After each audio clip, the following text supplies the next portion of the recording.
l'époque, je crois que c'était pas loin en 99, j'avais écrit un premier roman qui s'appelait Bunker. De là, il y a des jeunes producteurs de musique qui m'ont sollicité pour venir écrire un texte sur lequel ils voulaient poser de la musique.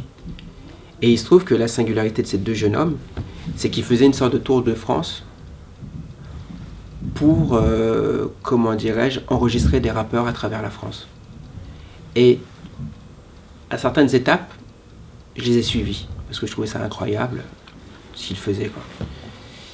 Et de là est née l'idée de raconter un jour un projet qui serait une histoire autour de la France. Un jeune Farouk d'une vingtaine d'années et Serge, un homme d'une soixantaine d'années passées et qui, au premier abord, que tout oppose et qui vont se rendre compte qu'ils ont beaucoup de points communs, à savoir l'univers prolétaire, à savoir le sentiment d'avoir toujours été mis à l'écart de la société, et aussi, comment dirais-je, l'envie d'en découdre et se dire l'espace de ce voyage, les quatre vérités, quoi. Donc c'est un film qui part sans bon sentiment. Ça veut dire se dire les choses cachement et sans faire de cache-cache, quoi. Et puis, de là, découvrir non seulement Serge, le français qu'on peut considérer parfois comme raciste, et Farouk, le jeune qui aujourd'hui dans les médias est considéré comme racailleux ou voire pire parfois, quoi. On a des parcours différents, moi et le personnage. Donc c'est pour ça que je me reconnais pas dans lui. Par contre, je reconnais tout ce qui se passe dans la société actuelle. C'est-à-dire que c'est un clivage qui est même pas voulu de la part des habitants, entre guillemets, ou des gens qui le subissent. Et puis voilà, et c'est beaucoup de bêtises. Et ça prouve que juste rester enfermé dans un espace restreint tel un camion avec le prétexte du rap, finalement on peut se rencontrer et se parler. Et ce que j'ai aimé surtout dans le film, c'est qu'il n'est pas larmoyant en fait. C'est pas à la fin tout le monde s'attrape dans les bras, c'est pas un conte de fées moderne, c'est à la fin chacun retourne dans sa petite vie avec une expérience nourrie par le rite initiatique qu'on a partagé tous ensemble. Farouk, mon personnage, jamais il a vu la mer. Il sait même pas ce que c'est un port. C'est ce que je veux dire. Et je veux rendre la beauté de la France à travers un regard novice et pur. Donc ça sera jamais le même port. D'ailleurs, Joseph Vernet, pendant 250 ans, quand le roi lui a dit il n'a pas peint le même port. Donc à chaque fois, c'est des émotions différentes. Et c'est ça que j'ai voulu montrer.